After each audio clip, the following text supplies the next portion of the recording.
अस्सलाम वालेकुम। आज की वीडियो बहुत अहम है। आज की वीडियो में मैं आपको बताने जा रहा हूं 36 का आंकड़ा। ये 36 का आंकड़ा क्या है, कहां पर इस्तेमाल होता है। बहुत अच्छी वीडियो होगी और बहुत आसान होगी। हो सकता है बहुत सारे लोगों को पता हो, जिनको नहीं पता है उनके लिए ये वीडियो है।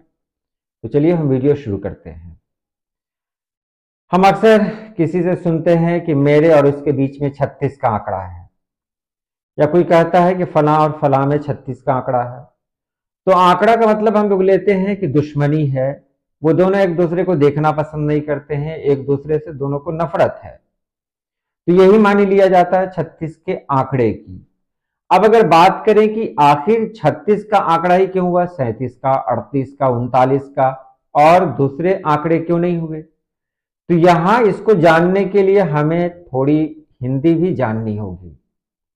हिंदी में जो हिंसे होते हैं वो अलग तरह के होते हैं। अंग्रेजी में जो 3 है, हिंदी में 3 बिल्कुल उसी तरह है। और उसी 3 को जब उलट देते हैं, यानी उसका एक अक्स बनता है, तो हिंदी में वो 6 हो जाता है। तो आप कह सकते हैं कि एक 3 उसका मुंह अगर बाएं तरफ हो तो वो 3 कहलाएगा, और वही 3 को अगर हम लिखें, उसका मुंह अगर दाएं तरफ खुलता हो तो उसको हम कहेंगे 6। ये हिंदी का कायदा है, जैसा कि आप यहां देख भी रहे हैं 36। अब यहां जब दोनों को हम देख रहे हैं तो यहां पर एहसास हो जाता होगा आपको कि ये जो 36 लिखे हुए हैं, तो 3 और 6 दोनों एक दूसरे के मुखालिफ हैं, यानी मुखालिफ समत मुड़े हुए हैं, एक दूसरे की मुखालफत में है। दोनों एक दूसरे को से छुपे हुए हैं, एक दूसरे से किसी कोई मतलब नहीं है। एक अपना एक तरफ देख रहा है, दूसरा अपना दूसरी तरफ देख रहा है।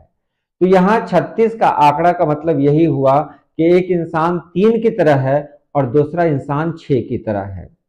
जिस तरह 3 6 से कोई मतलब नहीं रख रहा है, 3 की दुनिया अलग तरफ है और 6 की दुनिया अलग तरफ है। तो यही 36 के आंकड़े में है कि 36 का आंकड़ा जो होता है उसका मतलब यही लिया जाता है। तो उम्मीद है आपने समझ लिया होगा। आज के लिए इतना ही।